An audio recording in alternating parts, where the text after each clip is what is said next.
আসসালামু আলাইকুম প্রিয় দর্শক, কেমন আছেন সবাই? আশা করি সবাই ভালো আছেন। ফাইবারের ধারাবাহিক টিউটোরিয়ালে আজ পঞ্চম পর্বে আমরা আলোচনা করব কিভাবে আপনি কম্পিউটারে না থেকেও 24 ঘন্টা আপনি অনলাইনে থাকতে পারেন। অর্থাৎ ফাইবারের কিন্তু রিকোয়ারমেন্টস হলো আপনাকে অ্যাক্টিভ থাকতে হবে। আপনি যদি অ্যাক্টিভ না থাকেন সেক্ষেত্রে আপনার অ্যাকাউন্টটা ডাউন হয়ে যাবে, আপনার অর্ডার আসবে না। তো এর জন্যই আপনাকে আপনার অ্যাকাউন্টটা 24 ঘন্টা অ্যাক্টিভ থাকতে হবে। তো 24 ঘন্টা অ্যাক্টিভ থাকাটা সবচেয়ে কঠিন ব্যাপার, কারণ আপনার কম্পিউটারের সামনে তো আর আপনি 24 ঘন্টা থাকতে পারবেন না। তো এর জন্য আবার দেখা যায় যে আপনি অনেক সময় কোথাও বেড়াতে গেছেন বা কোথাও দাওয়াত খেতে গেছেন, সেক্ষেত্রে কিন্তু আপনি কম্পিউটার বা ল্যাপটপটা নিয়ে যেতে পারছেন না। সেক্ষেত্রে আপনি অ্যাক্টিভ থাকবেন কিভাবে? তো আমি আপনাকে 3 স্টেপের মাধ্যমে আমি আপনাদের সাথে শেয়ার করব যে কিভাবে আপনি অনলাইনে অ্যাক্টিভ থাকতে পারেন। তো আমার এই চ্যানেলে যদি নতুন এসে থাকেন সাবস্ক্রাইব করবেন এবং পাশে থাকা বেল আইকনটা ক্লিক করে রাখবেন, যেন এরকম গুরুত্বপূর্ণ ভিডিও আসলে আপনি নোটিফিকেশন আকারে দেখতে পান। তো প্রথমত আমরা যেটা করব, আমরা আমাদের অ্যাক্টিভ থাকার জন্য আমরা আমাদের মোবাইল ফোন ব্যবহার করব এবং মোবাইল ফোনে কয়েকটা অ্যাপ্লিকেশন আমাকে রাখতে হবে। এক্ষেত্রে বলে রাখি যে অনেকেই অটো রিফ্রেশ আপনার ব্যবহার করে থাকেন, অর্থাৎ আপনার অ্যাকাউন্টটা প্রতিনিয়ত বা 5 মিনিট বা 10 মিনিট পর পর আপনার অ্যাকাউন্টটা রিলোড হয়। তো এই যে অটো রিফ্রেশ সিস্টেমটা, এটা কিন্তু সম্পূর্ণই আপনার নিষিদ্ধ আপনার ফাইবারে। আপনি যদি এই সিস্টেমটা ব্যবহার করেন সেক্ষেত্রে আপনার অ্যাকাউন্টটা কিন্তু ডিজেবল হয়ে যাবে। তো আপনাকে অবশ্যই অথেন্টিক ওয়েতে কাজ করতে হবে। তো এর জন্য আপনি যেটা করবেন, প্রথমত আপনার মোবাইল ফোনে যাবেন। তো প্রথম স্টেপ হলো আপনি প্রথমত মোবাইলে আসবেন, আসার পর আপনি সেটিংস অপশনে আসবেন।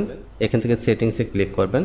ক্লিক করার পর আপনি একটু নিচের দিকে আসবেন। আসার পর এখানে দেখতে পাচ্ছেন যে লক স্ক্রিন রয়েছে, এটাতে ক্লিক দিবেন। ক্লিক দেওয়ার পর এখানে দেখতে পাচ্ছেন যে স্লিপ 30 সেকেন্ডস, অর্থাৎ 30 মিনিট পর আপনার এই ডিসপ্লেটা স্লিপে যায়। তো এটাকে ক্লিক দিবেন। ক্লিক দেওয়ার পর নিচের দিকে দেখবেন নেভার রয়েছে, নেভারে ক্লিক করবেন। আর যাদের নেভার নেই তাদের জন্য দ্বিতীয় স্টেপ হলো আপনি গুগল প্লে স্টোরে যাবেন। গুগল প্লে স্টোরে আসবেন। গুগল প্লে স্টোরে আসার পর আপনি এখানে সার্চ করবেন 𝗓𝗏, এই অপশনটা ক্লিক করবেন। ক্লিক করার পর এখান থেকে ইনস্টলে ক্লিক করবেন। তো দেখতে পাচ্ছেন যে আমার এই অ্যাপসটা ইনস্টল হয়ে গেছে। তো অ্যাপটা ইনস্টল হয়ে গেছে। এরপর এটাকে আপনার সার্চ করা হয়। এরপর আপনি এখান থেকে ওপেন বাটনে ক্লিক করবেন। ক্লিক করার পর কিছুটা সেটিং আপনাকে করে নিতে হবে। এখান থেকে পারমিশন রিকোয়ারমেন্ট, এখান থেকে আপনার প্রসেড এখানে ক্লিক করবেন। এরপর এখান থেকে আপনাকে অ্যালাউ নোটিফাই সিস্টেমস এটাকে অন করে দেবেন। এরপর আবার ব্যাগে আসবেন। এরপর আপনি এই যে এখানে আপনার বাল্ব চিহ্ন দেখাচ্ছে নিচের দিকে, এটাকে ক্লিক করবেন।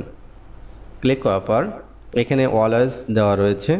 তো অলওয়েজ না দিয়ে আপনি সাপোজ আপনি 8 ঘন্টা ঘুমাবেন, সেক্ষেত্রে আপনি এখানে এটা ক্লিক করবেন। ক্লিক করার পর এখান থেকে 8 আওয়ার্স দিয়ে দিবেন। দেওয়ার পর আপনি এখান থেকে সেভ বাটনে ক্লিক করবেন। সেভ বাটনে ক্লিক করলে আপনার নোটিফিকেশনটা টিক দিয়ে সেভ বাটনে ক্লিক করে দেবেন। এরপর এখান থেকে আপনি বের হয়ে আসবেন। বের হয়ে আসার পর আপনি যদি এখানে আসেন, উপর থেকে যদি আপনি এটাকে নিচের দিকে নামান, সেক্ষেত্রে আপনি এখানে দেখতে পাচ্ছেন যে skin alive custom 8 hours 0 minute 0 second, অর্থাৎ 8 ঘন্টা পর্যন্ত আপনার এই মোবাইলের স্ক্রিনটা অন হয়ে থাকবে, কখনো অফ হবে না। তো এরপরে আপনাকে যেটা করতে হবে, এটা হলো তৃতীয় স্টেপ। তৃতীয় স্টেপে হলো আপনাকে গুগল প্লে স্টোরে যেতে হবে। এরপর এখানে সার্চ করতে হবে ফাইবার অ্যাপসে আসবেন। আসার পর এখান থেকে ফাইবার অ্যাপসটা ইনস্টল করবেন। তো দেখতে পাচ্ছেন যে আমার ফাইবার অ্যাপসটা ইনস্টল হচ্ছে। তো দেখতে পাচ্ছেন যে আমার ফাইবার অ্যাপসটা ইনস্টল হয়েছে। এবার আমি এটাকে ওপেন করব। ওপেন করার পর যথারীতি এখানে লগ ইন করে নেবেন। তো অ্যাপ ওপেন হওয়ার পর এখানে সাইন ইন রয়েছে, আমরা এখানে সাইন ইন এ ক্লিক করব। এরপর আমরা যে ইমেইল নাম্বার পাসওয়ার্ড দিয়ে লগ ইন করেছি ফাইবার অ্যাকাউন্ট, সেটা আমরা এখান থেকে সাইন আপ করে নেব, অর্থাৎ সাইন ইন করে নেব।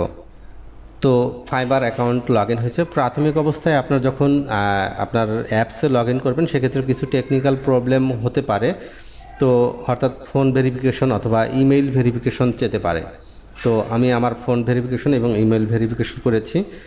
এরপর আপনি এই যেখানে যে মানুষের চিহ্ন রয়েছে এখানে ক্লিক করবেন, অর্থাৎ সেটিংসে আসার পর,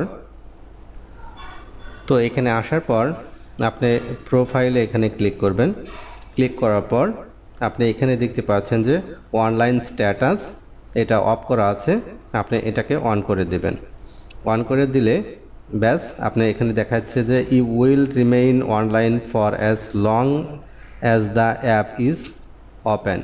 তো এখানে আপনার এখন থেকে এই যে আপনার প্রোফাইলের পাশে যে সবুজ চিহ্ন থাকলো, অর্থাৎ আপনার অ্যাকাউন্টটা এখন আপনার অ্যাক্টিভ এবং অনলাইন রয়েছে। তো আপনার কোনো বায়ার যদি অনলাইন সেলার লিখে সার্চ দেয় সেক্ষেত্রে আপনার প্রোফাইলটা আপনার রিকমেন্ড করবে। তো এইভাবে আপনার যদি আপনি আপনার অ্যাপসটা এভাবে কেটে দেন সেক্ষেত্রে আপনার ইন্টারনেট কানেকশন যদি আপনি আপনার ডিসেবল না করেন, অর্থাৎ ডিসকানেক্ট না করেন, সেক্ষেত্রে আপনার অ্যাপসে মাঝে মধ্যে আপনি এখানে অন করবেন, তাহলেই আপনার দেখা যাবে যে আপনার অ্যাকাউন্টটা অলওয়েজ অ্যাক্টিভ থাকবে। তো আশা করি বিষয়টা বুঝতে পেরেছেন। আর যদি ভিডিওটা ভালো লেগে থাকে অবশ্যই লাইক, কমেন্টস, সাবস্ক্রাইব করবেন। ধন্যবাদ। পরবর্তী এপিসোড দেখার আমন্ত্রণ জানিয়ে আজকের মতো এখানে বিদায় নিচ্ছি। আল্লাহ হাফিজ।